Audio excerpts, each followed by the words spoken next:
সমাজ এখন সুস্থভাৱে পৰিচালিত হ'বলৈ আধ্যাত্মিক চিন্তাধাৰাৰ প্ৰয়োজন আছে। আৰু সেই আধ্যাত্মিক চিন্তাধাৰাৰ কেতবোৰ কথালৈ আজিৰ আমাৰ এই বিশেষ অনুষ্ঠান। আজি আমি এই অনুষ্ঠানলৈ লৈ আহিছোঁ গুৱাহাটী বিশ্ববিদ্যালয়ৰ অসমীয়া বিভাগৰ এগৰাকী প্ৰফেচাৰ। আৰু তেওঁৰ ৫ বছৰ পূৰ্বে যি জীৱনশৈলী আছিল, সেই জীৱনশৈলী বৰ্তমান পৰিৱৰ্তন হৈছে। তেওঁৰ পূৰ্বে যেনেধৰণৰ বেশভূষা আছিল, সেই বেশভূষাও তেওঁ এতিয়া সম্পূৰ্ণ সন্ন্যাস। আৰু এই সন্ন্যাস লোৱাৰ অন্তৰালত আছে এক আধ্যাত্মিক যাত্ৰাৰ অন্তৰালৰ বহু কাহিনী। আৰু সেই কাহিনীলৈ আজি আমাৰ এই বিশেষ অনুষ্ঠান আৰু এই অনুষ্ঠানৰ মাজলৈ আপোনালোক সকলোকে স্বাগতম জনাইছোঁ।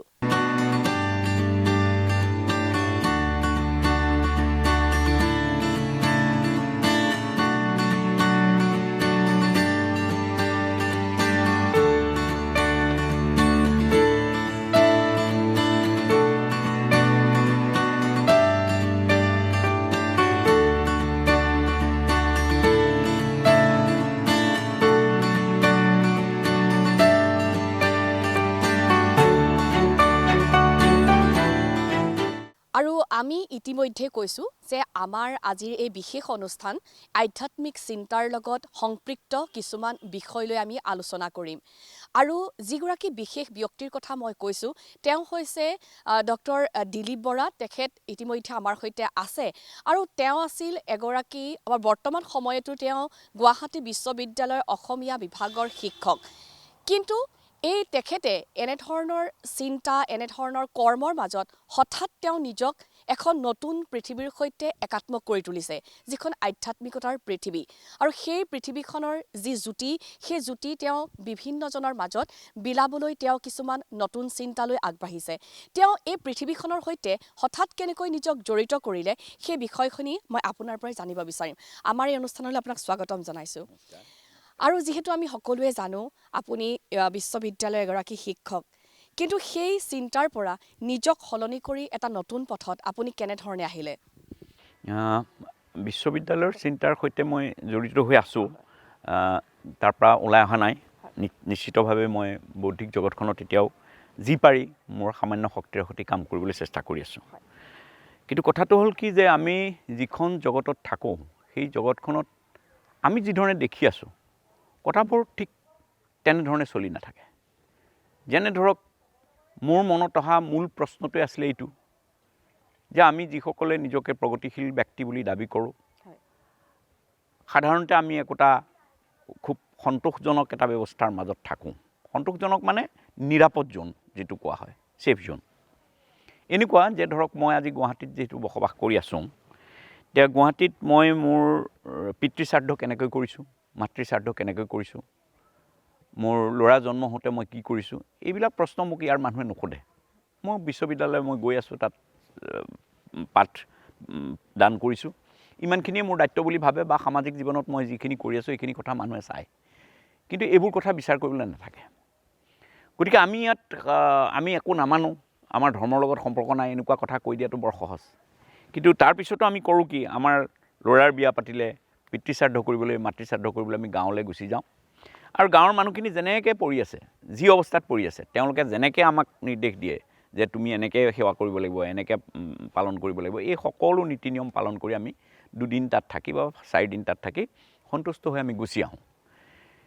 মোৰ লাহে লাহে মনলৈ ভাৱ আহিল যে এইটো এটা সাংঘাতিক ধৰণৰ পলায়নবাদী দৃষ্টিভংগী। যে আমি নিজকে খুব প্ৰগতিশীল বুলি কওঁ, ধৰ্ম নামানো বুলি কওঁ। ছোৱালীৰ বিয়া পাতিলে আমি গাঁৱৰ সেই পুৰণা নিয়মলৈ ঘূৰি যাওঁ, ল'ৰাৰ বিয়া পাতিলে পুৰণা নিয়মলৈ ঘূৰি যাওঁ, আৰু ইয়াত আহি আমি বিৰাট ধৰ্ম নামানো বুলি কওঁ। আৰু নতুবা অন্য এটা কাম বহুতে কৰে, সেইটো হ'ল যে ইয়াত তেওঁলোক থাকে আৰু গাঁৱৰ পৰা তেওঁলোকৰ পুৰোহিত, দেওধাই, বাইলুং যি আছে সকলোকে উঠাই আনি ইয়াত নিৰাপদে কামটো কৰি পেলাই তেওঁলোকক বিদায় দিয়ে। এই অৱস্থাটোৰ পৰা সাধাৰণ মানুহখিনি কিন্তু একেটা অৱস্থাত থাকি যায়। গতিকে মই ভাবিলোঁ যে এই সাধাৰণ মানুহখিনিৰ মাজত যিবোৰ অন্ধবিশ্বাস আছে, যিবোৰ সংস্কাৰ আছে, অন্ধ সংস্কাৰ আছে, এইবোৰ কেনেকৈ আঁতৰা যায়, আৰু আমাৰ ধৰ্মইনো আচলতে আমাক কি কথা কয়। গতিকে অকণমান আধ্যাত্মিকভাৱে নিজে অনুশীলন কৰা আৰু চিন্তা চৰ্চা কৰা মই আৰম্ভ কৰিলোঁ। আপুনি যিহেতু আমাৰ ধৰণে বা সাধাৰণ মানুহে যেনেধৰণে ধৰ্মক লৈ বা নীতি নিয়মখিনিক লৈ চিন্তা কৰিছিলে আপুনিও এটা সময়ত তেনেধৰণে চিন্তা কৰিছিলে কেতিয়াৰ পৰা আপোনাৰ মনত এইখিনি আহিলে বা কিবা এনেকুৱা অভিজ্ঞতা আছে নেকি যাৰ কাৰণে আপুনি ভাবিলে যে নিজৰ লগতে মানুহখিনিকো এই শুদ্ধ পথটো বা যিটো প্ৰকৃত আধ্যাত্মিক পথ সেই পথটো দেখুৱাব লাগিব সেইটোৱেই মানে ধৰক এতিয়া মনলৈ বিভিন্ন ধৰণৰ প্ৰশ্নবোৰ সদায় আহিয়ে থাকে আৰু সৰুকালৰ পৰা এইবোৰ প্ৰশ্ন মোৰ লগত আছিল মোৰ সন্মুখত আছিল বা এইবোৰ লৈ পেলাই মোৰ দেউতা শ্ৰীমন্ত শংকৰদেৱ সংঘৰ মূলৰ সদস্য আছিল দেউতাৰ লগতো মোৰ এইবোৰ বিষয় লৈ তৰ্ক বিতৰ্ক হৈছিল দেউতাই সেই সময়ত কথাবোৰ মানি লোৱা নাছিল কিন্তু জীৱনৰ শেষ প্ৰান্তত দেউতাই মোক এদিন কৈছিল যে তই তোৰ দৃষ্টিভংগী শুদ্ধ আছে তই তোৰ পথত আগবাঢ়ি যা গতিকে মই সেই ধৰণে চিন্তা চৰ্চাবিলাক কৰি আছিলোঁ কিন্তু এইটোৰ কাৰণে হয়তো উপযুক্ত সময় এটা উপস্থিত হোৱা নাছিল মই যিহেতু ইয়াত যেতিয়া আহিলোঁ ইয়াত অহাৰ পিছত আজি ধৰক 5 বছৰ ধৰি মই বিভিন্ন শিশুৰ লগত আছোঁ তেওঁলোকৰ জাতি তেওঁলোকৰ সম্প্ৰদায় তেওঁলোকৰ ধৰ্ম এই সকলো মোৰ কাৰণে কোনো মূল্য নাই তেওঁলোক মোৰ সন্মুখত থকা এটা মানৱ শিশু তেওঁলোকক লালন পালন কৰিব লাগিব ডাঙৰ কৰিব লাগিব গতিকে সেই দায়িত্ব যেতিয়াৰ পৰা পালন কৰিবলৈ লৈছোঁ তেতিয়াৰ পৰা মোৰ দৃষ্টিভংগী কিছু সলনি হৈছে মানে আৰু বেছি দৃঢ় হৈছে যেনে ধৰক এতিয়া ধৰ্মই আমাক প্ৰাথমিকভাৱে কৈছে যে সকলো ধৰ্মই এইটো কথা কয় যে ঈশ্বৰ এজন আৰু তেওঁ সৰ্বশক্তিমান এই সৰ্বশক্তিমান ঈশ্বৰে পৃথিৱীৰ এই সৰু গুৰি পৰুৱাটোৰ পৰা আৰম্ভ কৰি অতিকায় প্ৰাণীলৈকে সকলোকে সৃষ্টি কৰিছে আৰু তেওঁৰ ইচ্ছামতে গোটেই পৃথিৱী চলি আছে স্বাভাৱিকভাৱে মোৰ মনলৈ প্ৰশ্ন আহে যে যদি এই পৃথিৱীখন এক ঈশ্বৰৰ সৃষ্টি তেনেহ'লে মোৰ সন্মুখত থকা মুছলমানজনক কোনে সৃষ্টি কৰিছে মোৰ সন্মুখত থকা খ্ৰীষ্টিয়ানজনক কোনে সৃষ্টি কৰিছে মোৰ এইখিনিতে আপোনাক সুধিবলৈ মন গৈছে কাৰণ আপুনি এই বিষয়টো যথেষ্ট অন্বেষণ কৰিছে গতিকে পাপ পুণ্য কৰ্মফল বুলি যিবিলাক আচলতে মানুহে সদায় কৈ থাকে বা কাম এটা কৰিবলৈ ভয় কৰে যে পাপ বা পুণ্য এই কৰ্মফল পাম এই কথাখিনি বাস্তৱসন্মত হয়নে বা এই কথাখিনি কিবা বাস্তৱতা ভিত্তি আছেনে মই ভাবোঁ যে পাপ পুণ্য বুলি কোনো কথা নাই আৰু মানে ঈশ্বৰীয় যিটো সত্য এই ঈশ্বৰীয় সত্যটো এইবিলাক নাকচেই কৰিছে পাপ পুণ্য বুলি কোনো কথা নাই ভাল কাম বেয়া কাম নিশ্চয় আছে যিবিলাকক আমি পাপ পুণ্যৰ নামত কিছুমান লেগাম লগাই দিছোঁ বা স্বৰ্গমত্তৰ ধাৰণা কিছুমান দাঙি দিছোঁ এতিয়া ধৰক পাপ কৰিলে মানুহ নৰকলৈ যাব পুণ্য কৰিলে স্বৰ্গলৈ যাব কিন্তু ঘটনা হ'ল কি কেতিয়া যাব আত্মাৰ মৃত্যুৰ পিছত মানুহ স্বৰ্গ আৰু নৰকলৈ যাব পাৰে তেতিয়াহ'লে কোন মানুহে মৃত্যু নোহোৱাকৈ স্বৰ্গ আৰু মৰ্তৰ অভিজ্ঞতাটো লিখিলে গতিকে এইটোতো এটা অবাস্তৱ কথা কাৰণ যোনে লিখিব তেওঁ আগতে স্বৰ্গত বা মৰ্তত গৈ আহিব লাগিব নহয় নৰকত গৈ আহিব লাগিব তেওঁতো গ'লেতো তেওঁ মৰিয়ে গৈছে নিশ্চয়কৈ আচলতে বৰা ছাৰে যিখিনি কথা কৈছে যে আধ্যাত্মিক বা ধৰ্মৰ বিষয়ে আলোচনা কৰা মানে এয়া নহয় যে আমি পাপ পুণ্য কৰ্মফল বা মৃত্যুৰ পাছত কি হ'ব পুনৰ জন্ম এইবিলাক কথাই নহয় আচলতে বৰ্তমান সময়ত থাকি প্ৰকৃত ধৰ্মক আঁকোৱালি কেনেধৰণে মানুহে আচলতে বৰ্তমান কৰ্ম কৰি যাব পাৰে সেয়াহে আচলতে প্ৰকৃত ধৰ্ম বা প্ৰকৃত কৰ্ম এই কথাখিনিয়ে তেওঁ আচলতে বিলাই যাব বিচাৰিছে বিভিন্নজনক তেওঁ নিজে উপলব্ধি কৰিলে সেই উপলব্ধতাখিনি তেওঁ আচলতে বিভিন্নজনক এতিয়া বিলাব বিচাৰিছে তাৰ ক্ষেত্ৰতো তেওঁ নতুন পৰিকল্পনা কৰিছে সেই কথাও আমি তেওঁৰ পৰা জানিবলৈ চেষ্টা কৰিম আৰু দিলীপ বৰা ছাৰে আচলতে জ্যোতি জীৱনৰ বাট এই মন্ত্ৰটো তেওঁ বিভিন্নজনৰ মাজলৈ লৈ যাবলৈ এটা নতুন পৰিকল্পনা হাতত লৈছে আৰু এই পৰিকল্পনাৰ অন্তৰালত বা কেনেধৰণে তেওঁ বিভিন্নজনৰ জীৱনত প্ৰকৃত জ্যোতি বিয়পাই দিব সেই কথাখিনি আমি তেওঁৰ পৰাই পোনপটীয়াকৈ জানো হওক যিহেতু আপুনি নতুন এটা পৰিকল্পনা হাতত লৈছে আৰু কিছুদিনৰ পাছতেই সেই যাত্ৰা আৰম্ভ হ'ব এই পৰিকল্পনাটোৰ বিষয়ে বা যি জ্যোতি সংঘৰ কথা কৈছে কেনেধৰণে আপুনি প্ৰত্যেকজন ব্যক্তিৰ হৃদয়ত সেই প্ৰকৃত জ্যোতি বা সেই প্ৰকৃত পোহৰ আনিব বিচাৰিছে আচলতে চাওক মানুহৰ অন্তৰ জ্যোতিৰে পৰিপূৰ্ণ হৈ আছে আৰু অন্তৰৰ যি জ্যোতি এই জ্যোতিয়ে হ'ল ঈশ্বৰ বুদ্ধই সেইকাৰণে সকলো সাধনাৰ পিছত যিটো মন্ত্ৰ দিছিলে সেই মন্ত্ৰটো আছিলে আত্মদীপো ভৱ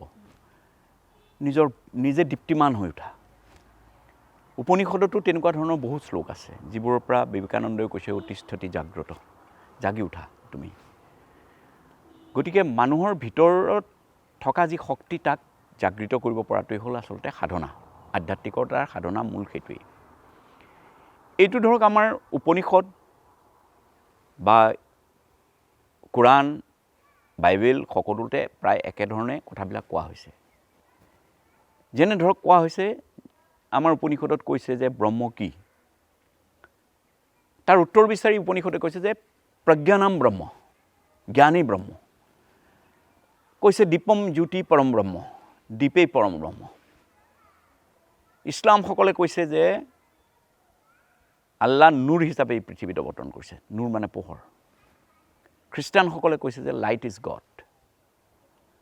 গতিকে এই যে প্ৰত্যেকেই জ্ঞানৰ কথা কৈছে, আনকি আপুনি আচৰিত হ'ব যে কোৰাণৰ প্ৰথম শব্দটোৱেই হ'ল ইকৰা। ইকৰা মানে পঢ়া, সেইটোৱে প্ৰথম শব্দ। গতিকে পঢ়া মানে জ্ঞান হ'ব। আৰু এইটো মহাপুৰুষসকলে বুজি পাইছিল কাৰণে চাগে তেওঁলোকে এই গ্ৰন্থবিলাককে ঈশ্বৰৰ ৰূপত দেখিছিল। সেইকাৰণে আমাৰো ধৰক ভাগৱতখনকে তাত থয়, তাতেই মানুহে থাপনা পাতে। ইছলামসকলৰো দেখিব আপুনি ঘৰত কোৰাণখনক বিশেষ এটা মৰ্যাদাপূৰ্ণ অৱস্থাত ৰাখে, বাইবেলখনো খ্ৰীষ্টিয়ানসকলে তেনেকৈ ৰাখে, মানে তাক ঈশ্বৰৰ প্ৰতীক বুলি ভাবে।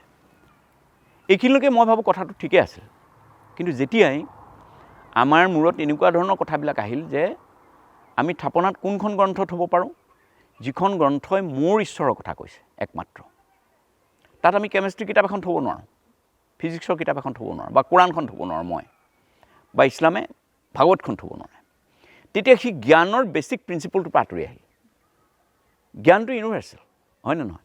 গতিকে তাত আমি কেমেষ্ট্ৰি কিতাপ এখন থ'লেও জ্ঞান, ফিজিক্সৰ কিতাপ থ'লেও জ্ঞান, ভাগৱত থ'লেও জ্ঞান, কোৰাণ থ'লেও জ্ঞান। কিন্তু সেইটোলৈ আমি আহিব নোৱাৰিলোঁ। আমাৰ ভাৱটো এনেকুৱা হৈ গ'ল, নহয় ইয়াত গীতাখনেই থ'ব লাগিব, ইয়াত ভাগৱতখনেই থ'ব লাগিব, ইয়াত কোৰাণখনেই থ'ব লাগিব।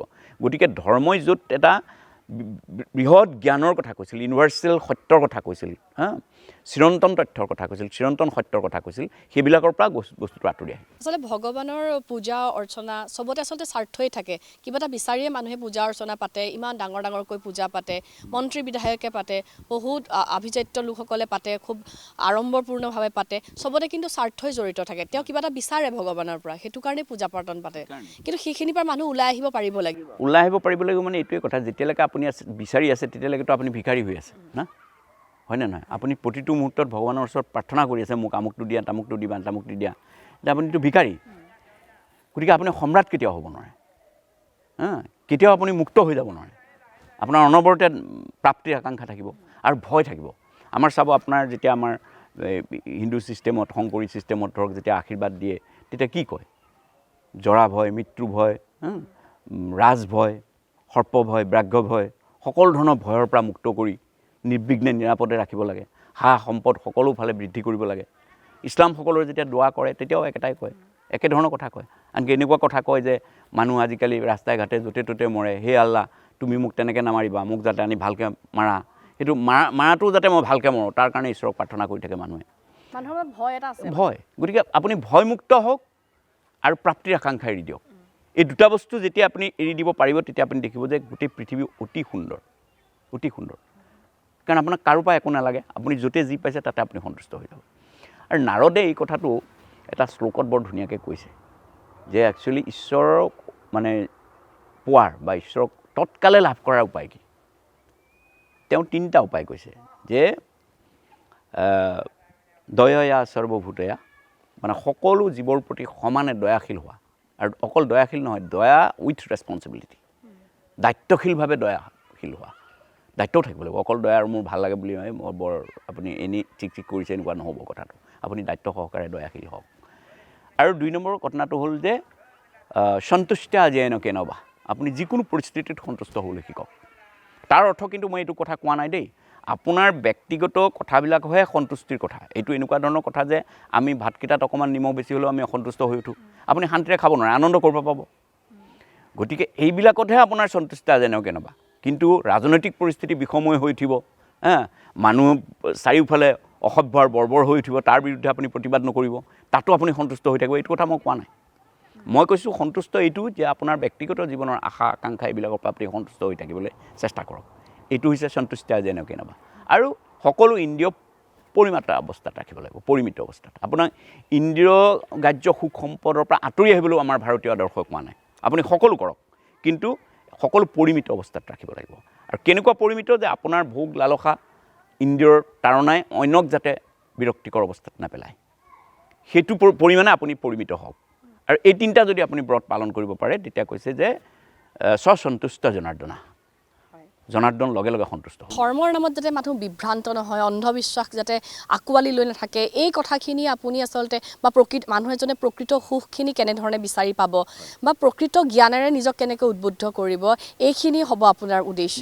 নিশ্চয় এইখিনি মূল উদ্দেশ্য হ'ব। কিন্তু আমি এটা কথা ভাবিছোঁ যে ব্যক্তিগতভাৱে ধৰক মোৰ ওচৰলৈ বহু ল'ৰা ছোৱালী আহে, বহু মানুহ আহে, তেওঁলোকক মই ব্যক্তিগতভাৱে কথাবিলাক কৈ আছোঁ। এখন গ্ৰন্থও আমি ধৰক লিখিছোঁ, এইখন আপোনালোকৰ জৰিয়তে মই দেখুৱাম। এইখন জ্যোতি জীৱনৰ বাট বুলি এখন গ্ৰন্থ, যিখনত মোৰ মোটামুটি মোৰ যিটো আধ্যাত্মিক দৰ্শন, ইয়াত তাৰ থুলমূলকৈ কথাখিনি আভাস দিয়া হৈছে, গোটেইখিনি কথা। আপোনাৰ এই চিন্তাখিনি বিশেষকৈ যিখিনি অন্ধবিশ্বাস এতিয়াও লৈ আছে, যে মাহেকীয়া হ'লে চুব নাপায়, বিভিন্ন ধৰণৰ চোৱা নিকা কথাখিনি আচলতে অবিজ্ঞানসন্মতভাৱে এতিয়াও বহু গাঁৱৰ মহিলাই সেইখিনি পালন কৰিয়ে আহিছে।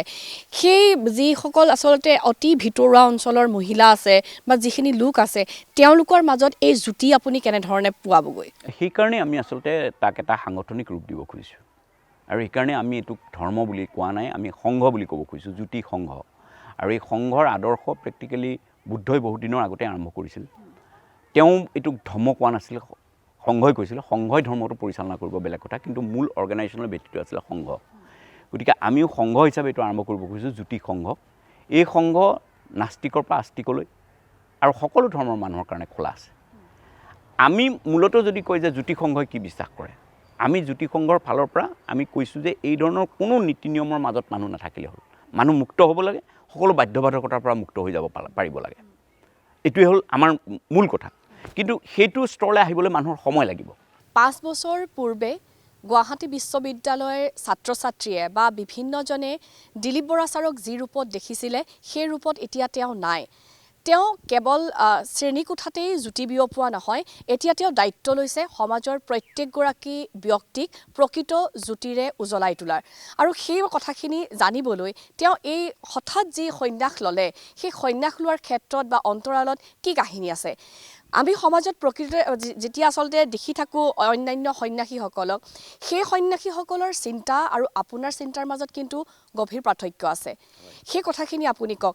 আগতে আপোনাৰ ক্লাছৰুমতেই হওক বা বিভিন্ন অনুষ্ঠানত হওক, যিগৰাকী দিলীপ বৰা ছাৰক সকলোৱে দেখিছিলে, এতিয়া কিন্তু যদি 5 বছৰৰ পিছত তেওঁ দেখা পায়, হয়তো আপোনাক প্ৰথমতে চিনি নাপাবও পাৰে। হয়, প্ৰথম কথা হ'ল যে আমাৰ এই যে দৃষ্টিভংগী, তাত মই ভাবোঁ যে বহু ধৰণৰ গণ্ডগোল আছে। যেনেকৈ আমাৰ ধৰক আমি বহুতে যিসকল আমি প্ৰগতিশীল লোক, তেওঁলোকে আমি অন্যান্য মতাদৰ্শীসকলৰ বিষয়ে আমি কেনেকৈ ভাবোঁ, বা অন্যান্য মতাদৰ্শীসকলে আন মতাদৰ্শীসকল কেনেকৈ ভাবে। আমি এতিয়া ধৰক কিছুমান কথা হজম কৰিবলৈ টান পাওঁ। যেনে ধৰক এটা সময়লৈকেতো যোগ কৰি থকা মানুহ বা গেৰুৱা কাপোৰ কানি পিন্ধা মানুহবিলাকক আমি সন্ন্যাসী বুলি ভাবিছিলোঁ। আৰু তেওঁলোকে কোৱা কথাবিলাকক এইবিলাক ঋষিমুনিৰ বেপাৰ, এইবিলাক মানে সাধু সন্তৰ কাৰবাৰ বুলি আমি ধৰি থৈছিলোঁ। আজি যুগতো ইণ্টাৰনেশ্যনেল হৈ গ'ল। এতিয়াতো সাধু সন্ত ডক্টৰ ইঞ্জিনিয়াৰ সকলোৱে কৰি আছে। গতিকে আমাৰ ধাৰণাবিলাক কেতিয়াবা সলনি কৰা দৰকাৰ। যেনেকৈ ধৰক এতিয়া মোক বহুতে সুধিছে যে এই মালাডাল আপুনি কিয় পিন্ধে, কিন্তু মই যদি মালাডাল নিপিন্ধি এটা সোণৰ চেইন পিন্ধিলোহেঁতেন, তেতিয়া মোক ক'লেহেঁতেন ছাৰ চেইনডাল বৰ ভাল লাগিছে। কিন্তু যেতিয়াই মই এই মালাডাল পিন্ধিলোঁ, এইটো এটা প্ৰশ্ন হৈ গ'ল। মোৰ কথা হ'ল এই মালাকেইডাল আমি তথাকথিত সাধু সন্তৰ কাৰণে ঠিক কৰি থৈছোঁ নেকি, যে এইকেইডাল ইহঁতেই পিন্ধিব পাৰিব? এনেকুৱাতো কথা নাই। ঠিক তেনেকৈ মই ধৰক বিদ্যুৎ সমাজৰ মাজত প্ৰশ্নৰ সন্মুখীন হৈছোঁ যে সংস্কৃতটো বাদ দি দিব নোৱাৰিনে? মোৰ কিতাপ পত্ৰ বা ক'ৰবাত প্ৰাৰ্থনাত সংস্কৃতটো আছে, কোনোবাই কৈছে এই সংস্কৃতটো বাদ দি দিব নোৱাৰিনে? কিয়? এইটো এটা ব্ৰাহ্মণিজিমৰ বস্তু, ব্ৰাহ্মণ্যবাদী। সংস্কৃতটো এটা ভাষা বুলি আমি কিয় ভাবিব নোৱাৰোঁ? কিয় ব্ৰাহ্মণ্যবাদী হৈ যায়? এইটোতো একেধৰণৰে গোড়ামী। ধুতি পিন্ধাৰ লগে লগে বা এইটো এনেকুৱা ড্ৰেছ এটা কৰাৰ লগে লগে মানুহটো সন্ন্যাসী হৈ গ'ল, তাৰ সম্পৰ্কত সম্পূৰ্ণ দৃষ্টিভংগী সলনি গ'ল। এইটো এটা গোড়ামী হয় নহয় বাৰু? গতিকে সেইটো গোড়ামীৰ পৰাতো মানুহ মুক্ত হ'ব লাগে। আমাৰ কথা হ'ল এইটো যে সকলো ধৰণৰ গোড়ামীৰ পৰা মুক্ত হোৱা। মই দেখুৱাব খুজিছোঁ এইটোৱেই যে ধৰক আজি মানুহে, মই যিবোৰ মানুহ লগ পাব খুজিছোঁ, মই তথাকথিত সেই ক্লাছৰুমৰ অধ্যাপকজন হৈ থাকিলে সেইবোৰ মানুহ লগ পাব নোৱাৰি। তেওঁলোকে মোৰ ওচৰলৈ নাহে। এতিয়া মই বজাৰ হাট য'ত যাওঁ, তেওঁলোকৰ প্ৰশ্ন লৈ মোৰ ওচৰত আহে। আৰু মই সেই প্ৰশ্নবিলাকে আজি ধৰিব খুজিছোঁ। কাৰণ মানুহৰ মনত ধৰ্মক লৈ, মানুহৰ মনত বিশ্বাসক লৈ, মানুহৰ মনত সংস্কাৰবোৰক লৈ অজস্ৰ প্ৰশ্ন আছে, যিবোৰ প্ৰশ্ন আমি ক্লাছৰুমত এড্ৰেছ নকৰোঁ, একাডেমিক ডিছকাশ্যনত আমি এইবোৰ নাপাতোঁ। আৰু সেই মানুহবোৰে সেই প্ৰশ্নবোৰ লৈ সেই স্থানলৈ আহিব নোৱাৰে। কিন্তু আজি মোৰ সাজ পোছাকৰ কাৰণে মোক ভাবে যে এওঁ অলপ ধৰ্মৰ কথা কয় হ'বলা, গতিকে মোৰ তাত সেই ধৰণৰ প্ৰশ্নৰ উত্তৰ বিচাৰি আহে আৰু মই তেওঁলোকক যথাযোগ্যভাৱে বৈজ্ঞানিক উত্তৰ এটা দিবলৈ যত্ন কৰোঁ।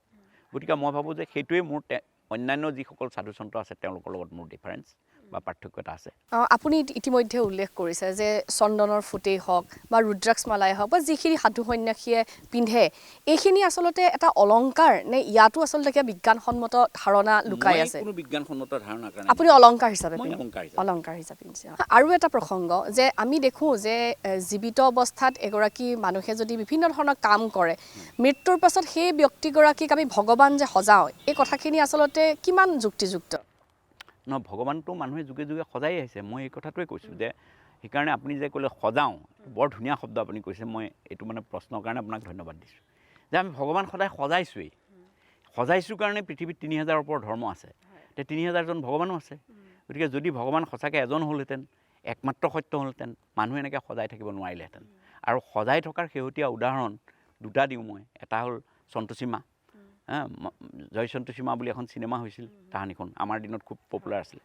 তে সেই চিনেমাখনৰ ভিত্তিত এতিয়া সন্তোষী মা দেৱতা হ'ল, মন্দিৰ হ'ল, মানুহে ব্ৰত ৰাখে। আৰু জুবিন শেহত আপুনি দেখিছে যে জুবিন এতিয়া ক্ষেত্ৰ পৰিৱৰ্তন হৈছে, জুবিনৰ তাত মানুহে চাকি গৈ জ্বলায়, চাধাৰ টেমা দিয়ে, মদৰ বটল দিছিল চৰকাৰে বন্ধ কৰিলে, টুপি দিয়ে, এইবোৰ কি? এইবোৰতো ভগৱান পাতাৰে লক্ষ্য মানুহে পাতি আছে। 20 বছৰৰ পিছত যদি জুবিন ক্ষেত্ৰখন এখন ভগৱানৰ ক্ষেত্ৰ হয়, আপুনি তাত আচৰিত হ'ব লগা একো নাই। তেনেকৈ বহুত ক্ষেত্ৰ হৈছে, তে মানুহে তেনেকৈ বনাই লয়। আচলতে কৰ্মই ধৰ্ম আপোনাৰ দৃষ্টিত কি হয়? কৰ্মই ধৰ্ম? কৰ্মটো ধৰ্ম হয়েই, সেইটো আমাৰ শাস্ত্ৰবিলাকেও কৈ গৈছে, বিভিন্ন শাস্ত্ৰই গীতা তিতাৰ পৰা আৰম্ভ কৰি সকলোৱে কৰ্মক ধৰ্ম বুলি কৈছে। আৰু মানুহে কৰ্ম অনুসাৰে ফল পাব। সেইকাৰণে আচলতে যদি আমি ধৰ্মীয় নীতি নিয়মবিলাকো মানি ল'ব লগা হয় বা মানি লওঁ, আমাৰ হিন্দু শাস্ত্ৰই যিবিলাক কথা কৈছে সেইবিলাক যদি আমি মানি লওঁ, তেতিয়াহ'লে আপুনি সেইকাৰণে আচলতে মৃত্যুৰ পিছত কৰিব লগা একো নাই। এইকাৰণে নাই যে আপুনি যিমান ইয়াত শ্ৰাদ্ধপিণ্ড নিদিয়ক কিয়, আপুনি কেতিয়াও আপোনাৰ পিতৃ মাতৃক আমুক স্থানত পোৱাই দিম বুলি পেলাই আপুনি কোনো গেৰাণ্টি দিব নোৱাৰে। কাৰণ তাত কোৱা আছে যে জীৱই নিজৰ কৰ্মফল অনুসৰি তাৰ পৰিণতি লাভ কৰে। গতিকে আপুনি ইয়াত চিঞৰি থাকিলে, আপুনি যিমান ঢোল বজাওক, যিমান তাল বজাওক, যিমান যজ্ঞ কৰক, তেওঁৰ কৰ্মফল অনুসাৰেহে তেওঁৰ লাভ মানে ফল প্ৰাপ্তি হ'ব। গতিকে আপুনি কৰি লাভ ফলটো মানুহে আচলতে জীৱিত অৱস্থাতে পায় নে মৃত্যুৰ পাছতো কিবা ফল পোৱাৰ আচলতে? মইতো ক'লোৱেই, যদি ফল পায়ো ধৰক পালে যেনিবা, তেতিয়াহ'লে আমি পালে বুলিয়ে ধৰিলোঁ বাৰু, অজস্ৰ মানুহে বিশ্বাস কৰে, তে সেইটো মানি ল'লোঁ। তেতিয়া আপুনি পাব নেকি? আপুনি নাযায়। আপুনি কোনে পাব আপুনি গম নাপায়। কাৰণ আপুনি এতিয়া যদি মই কওঁ আপোনাৰ আত্মাটো ক'ত, আপুনিতো বিচাৰি উলিয়াব নোৱাৰে। আপুনি যিটো প্ৰক্ৰিয়াত জীয়াই আছে সেইটো হ'ল আমি জানো যে শ্বাস প্ৰশ্বাস বন্ধ হ'লে মানুহটো মৰিব, হয়নে? এতিয়া শ্বাস প্ৰশ্বাসৰ প্ৰক্ৰিয়াটোকে মানে আত্মা বুলি আধ্যাত্মিক সাধনাত বিভিন্ন ধৰণৰ পন্থা আছে, সেইবিলাক অলপ বেলেগ ধৰণৰ কথা বাৰু, কেতিয়াবা ডিছকাছ কৰিম। আমাৰ তান্ত্ৰিক পদ্ধতিত, যৌগিক পদ্ধতিত মানে আত্মাৰ লগত সম্পৰ্ক স্থাপন কৰাৰ কাৰণে বিভিন্ন ধৰণৰ মেডিটেশ্যন, বিভিন্ন ধৰণৰ প্ৰক্ৰিয়া আছে। তো সেইবোৰ এটা বেলেগ কথা। কিন্তু আত্মা বুলি এটা নিৰ্দিষ্ট বস্তু, মূৰ্ত ৰূপ এটা আত্মাৰ কোনো আজিলৈকে দেখুৱাব পৰা নাই। গতিকে সেই মূৰ্ত ৰূপটো আপুনি নিজেও চিনি নাপায়, আপোনাৰ ভিতৰৰ আত্মাটো কি। কিন্তু শাস্ত্ৰই কৈছে আপোনাৰ ভিতৰত যিটো আত্মা আছে আৰু মোৰ ভিতৰত যিটো আত্মা আছে সেইটো একেই। কুকুৰৰ শৃগালৰ গদৰ্ভৰ আত্মাৰাম, সেইটো সকলোৰে ভিতৰত একেটাই বস্তু আছে বুলি কৈছে। গতিকে যদি একেটা আছে, সি ওলাই যোৱাৰ পিছত কি হ'ব সেইটো আপুনি নাজানে। এই শৰীৰটোৱে সেই উপলব্ধিটো নাপায়। গতিকে তাৰ কাৰণে আমি ইমান চিন্তা কৰা কি দৰকাৰ, হয়নে নহয়? গতিকে আমি ভাবোঁ যে এই মুহূৰ্তটো, মই সেইকাৰণে অলপ আগতে আপোনাক কৈছোঁ যে এই মুহূৰ্তটো, এই সময়টো আমি উপভোগ্য কৰি তুলিব লাগে, আনন্দময় কৰি তুলিব লাগে। আৰু মানুহৰ হাতত সেই ক্ষমতা আছে, মানুহৰ হৃদয়ত সিমান প্ৰেম আছে যে মানুহে সকলোকে নিজৰ কৰি তুলিব পাৰে। মানুহৰ ভিতৰত ইমান আনন্দ আছে যে মানুহে জীৱনটো আনন্দময় কৰি ৰাখিব পাৰে। কিন্তু মানুহৰ অযথা লোভ, লালসা, প্ৰাপ্তিৰ আকাংক্ষাৰ ভয়, এইকেইটাৰ কাৰণে মানুহে নিজৰ জীৱন বিষময় কৰি তুলিছে। তাৰ পৰা মুক্তি দিয়াৰ পথটো একমাত্ৰ জ্ঞানৰ সাধনা, তাৰ বাদে অন্য কোনো পথ নাই। কাৰণ আপুনি ধৰক এতিয়া একদম সৰু উদাহৰণ এটা দি মই শেষ কৰিব খুজিছোঁ এইটো কথা। আপুনি যেতিয়া বুজি পাই যায় যে আপোনাৰ এটা ৰোগ হৈছে, এই ৰোগটোৰ মানে ট্ৰিটমেণ্ট এটা আছে এনেকুৱা ধৰণৰ, ইয়াৰ চিকিৎসা এনেকুৱা পদ্ধতি, এই চিকিৎসাটোৰে আপুনি জীয়াই থাকিব লাগিব, তাৰ বাদে আপোনাৰ ওচৰত কোনো বিকল্প নাই। তা আপুনি তেতিয়া মানসিকভাৱে স্বচ্ছ হৈ যায় যে এইটোৱেই মোৰ পথ, মোৰ প্ৰেছাৰ হৈছে, গতিকে মই আজীৱন প্ৰেছাৰৰ ঔষধ খাব লাগিব, এইটো আপুনি বুজি পাই যায়। কিন্তু আপুনি যেতিয়া এইটো বুজি নাপায় যে এইটোৰ কাৰণে মই আজি তাৰ তাত যাম, কাইলৈ তাৰ তাত যাম, অ'ত 2000 ভাঙিম, ত'ত 5000 ভাঙিম, আপুনি খৰচান্ত হ'ব, আপুনি বিপদগ্ৰস্ত হৈ যাব, হয়নে? এই পথবোৰ ধৰক মানুহে ভালকৈ নাচায় কাৰণে নেদেখে। এতিয়া ৰাম সন্মুখত থকা অৱস্থাত লক্ষ্মণ শক্তি খেলত পৰি গ'ল। এইটোৱে কি বুজায় যে ভগৱান আপোনাৰ লগত থাকিলে ভগৱান আপোনাৰ ককায়েক হ'লেও আপোনাক বচাব নোৱাৰে, যদি ভগৱান আছেও। ৰামে বচাব নোৱাৰিলে নহয়। তে ৰামে দেখিলে যে লক্ষ্মণ শক্তি খেলত পৰিল। ৰামে কি উপায় কৰিলে? ৰামে বৈদ্যক মাতিলে। বৈদ্যই আহি ক'লে যে বিশল্যকৰণী লাগিব। বিশল্যকৰণী হনুমানে পৰ্বতখন দাঙি আনিলে। বিশল্যকৰণী লগাই দিওঁতে লক্ষ্মণৰ ভাল হ'ল। এই পাঠটোৱে কি শিকায়? এই পাঠটোৱে চিধা চিধি শিকায় যে তুমি বেমাৰ হ'লে ডাক্তৰ গুৰিলৈ যাবা, ডাক্তৰে ঔষধ দিব, খাবা, ভাল পাবা। এইটো নকৈ যদি আপুনি ৰাম নাম জপ কৰি থাকে, তাল কোবাই থাকে, যজ্ঞ কৰে, বিষ্ণু পাঠ কৰে, চণ্ডী পাঠ কৰে, তেতিয়া আপোনাক কোনে উদ্ধাৰ কৰিব? এতিয়া আপুনি সদায় এই ধৰণে মানসিক অশান্তিতে থাকিব লাগিব। কিন্তু যেতিয়াই আপুনি এই পৰম সত্যটো বুজি পাই গ'ল যে ইয়াৰ উপায় এইটোৱেই, তাৰমানে তেতিয়া আপুনি আনন্দত থাকিব। আজিকালি এইটো প্ৰজন্মৰ মনত আচলতে এইটো প্ৰশ্ন থাকে যে খাদ্যৰ ওপৰতো মানুহৰ বিভিন্ন ধৰণৰ মতাদৰ্শ আছে। তো এইখিনি কথা আপুনি খুব চমুকৈ যদি আমাক কয় যে এইখিনি কিমান আচলতে যুক্তিসংগত কথা? মোৰ পোনপটীয়া উত্তৰটো এইটোৱেই যে খাদ্য খাই মানুহ জীয়াই থাকে। খাদ্যটো কেৱল শৰীৰটোৱে গ্ৰহণ নকৰে, মনটোৱেও গ্ৰহণ কৰে। গতিকে মানসিক তৃপ্তি আৰু শাৰীৰিক সমৃদ্ধি এই দুইটা সন্মুখত ৰাখি মানুহে নিজৰ খাদ্য খাব লাগে। আৰু যেতিয়া প্ৰয়োজন তেতিয়া খাদ্য খাব লাগে, অপ্ৰয়োজনীয়ভাৱে আৰু অদৰকাৰীকৈ অধিক খাদ্য খাব নালাগে। এইটোৱে মোৰ বেছিক প্ৰিন্সিপল। গতিকে মই কাকো নকওঁ যে এইটো মাছ নাখাবা, মাংস নাখাবা, এনেকুৱা কথা নাই। মই নিজেও কোনো ধৰণৰ মোৰ খোৱাৰ ক্ষেত্ৰত কোনো ধৰণৰ বাধ্যবাধকতা নাই। কিন্তু আমি এইটোৱে বুজি পাওঁ যে সুষম খাদ্য যদি গ্ৰহণ কৰে মানুহে, তেতিয়াহ'লে নিজৰ শাৰীৰিক স্বাস্থ্যটো ঠিকে থাকে। আপুনি অপৰ্যাপ্ত তেল, মছলা, মাছ, মাংস যদি বেছিকৈ খাই থাকে, তেতিয়া এইবিলাকে আপোনাক ক্ষতি কৰে। গতিকে সেই ধৰণৰ খাদ্য খালেই হ'ল, যিটোৱে আপোনাক ভাল লাগে। কিন্তু মনৰ তৃপ্তি হ'ব লাগিব। একেবাৰে বোলে নহয় স্বাস্থ্য ভালে থাকিব বুলি আপুনি সদায় সিজাই খুৱাই থাকিলে আপুনি ভাল নাপাব নহয়। আৰু মানসিক স্বাস্থ্য যদি দুৰ্বল হৈ যায়, আপোনাৰ শাৰীৰিক স্বাস্থ্য দুৰ্বল হৈ যাব। গতিকে মনে আনন্দ পাব লাগিব।